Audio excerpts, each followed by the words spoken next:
नमस्कार दोस्तों, आज के इस वीडियो में हम बात करेंगे भारत की 15वीं राष्ट्रपति द्रौपदी मुर्मू के बारे में।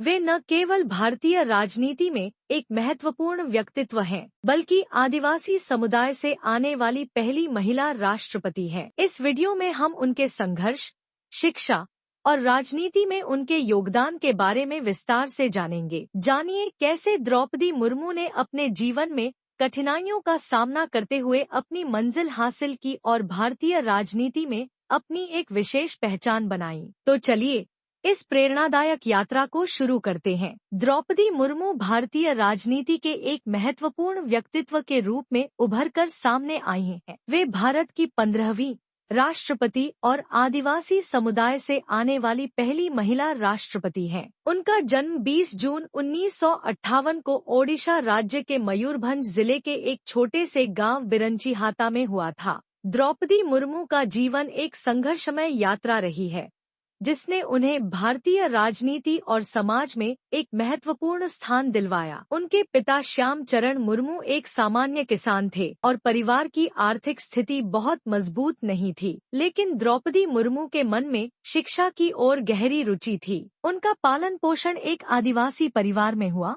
जो समाज में अपनी पहचान बनाने के लिए लगातार संघर्ष कर रहा था। उन्होंने अपनी प्रारंभिक शिक्षा गांव के ही स्कूल से प्राप्त की और बाद में उड़ीसा विश्वविद्यालय से स्नातक की डिग्री प्राप्त की। इसके बाद उन्होंने शिक्षा के क्षेत्र में अपना करियर शुरू किया। प्रारंभ में द्रौपदी मुर्मू ने एक शिक्षक के रूप में काम किया और बच्चों को पढ़ाया, लेकिन धीरे धीरे उनकी राजनीति में रुचि बढ़ी। 1997 में वे भारतीय जनता पार्टी बीजेपी से जुड़ी और ओडिशा विधानसभा में सदस्य के रूप में अपनी राजनीतिक यात्रा की शुरुआत की। उनका राजनीतिक जीवन कड़ी मेहनत और सेवा की मिसाल रहा है। ओडिशा सरकार में मंत्री रहते हुए उन्होंने आदिवासी समुदाय के कल्याण और विकास के लिए कई योजनाओं को लागू किया। 2015 में द्रौपदी मुर्मू को झारखंड राज्य का राज्यपाल नियुक्त किया गया, जहां उन्होंने राज्य की जनता के लिए कई विकास योजनाओं की शुरुआत की।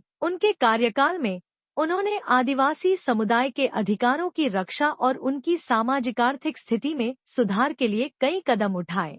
द्रौपदी मुर्मू का राज्यपाल के रूप में कार्यकाल बहुत ही सराहा गया, क्योंकि उन्होंने अपने कार्यों के माध्यम से यह सिद्ध किया कि प्रशासन में मानवीय दृष्टिकोण और संवेदनशीलता कितनी महत्वपूर्ण होती है।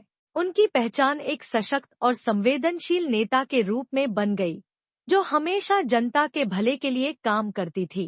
25 जुलाई 2022 को द्रौपदी मुर्मू भारत की राष्ट्रपति चुनी गई और उन्होंने भारतीय राजनीति में एक नया इतिहास रचा। वे आदिवासी समुदाय से आने वाली पहली महिला राष्ट्रपति बनी, जो भारतीय समाज में उनके संघर्ष और सफलता की महत्वपूर्ण कहानी को दर्शाता है। द्रौपदी मुर्मू ने अपने कार्यों और नीतियों के माध्यम से समाज में समानता और न्याय की दिशा में महत्वपूर्ण योगदान दिया है। उनकी शख्सियत में एक नई उम्मीद, विश्वास और शक्ति का प्रतीक है, विशेष रूप से उन लोगों के लिए जो सामाजिक, आर्थिक और राजनीतिक दृष्टिकोण से हाशिए पर हैं। राष्ट्रपति के रूप में उनकी प्राथमिकताएं शिक्षा, महिला सशक्तिकरण और आदिवासी समुदाय के उत्थान पर केंद्रित रही हैं। उन्होंने हमेशा समाज के निचले तबकों के लिए आवाज उठाई और उनके अधिकारों के लिए संघर्ष किया। उनके जीवन का यह प्रेरणादायक सफर न केवल भारतीय महिलाओं और आदिवासी समुदायों के लिए बल्कि पूरे समाज के लिए एक नई दिशा दिखाता है। द्रौपदी मुर्मू के राष्ट्रपति बनने से यह स्पष्ट होता है कि भारतीय राजनीति में एक नई सोच और समझ का उदय हो रहा है, जहां हर व्यक्ति को समान अवसर मिल रहे हैं, चाहे वह किसी भी जाति, धर्म या समुदाय से हो। अगर आपको यह वीडियो पसंद आया हो तो कृपया इसे लाइक और शेयर जरूर करें। हमारे चैनल को सब्सक्राइब करें ताकि आप ऐसे और प्रेरणादायक वीडियो देख सकें। धन्यवाद।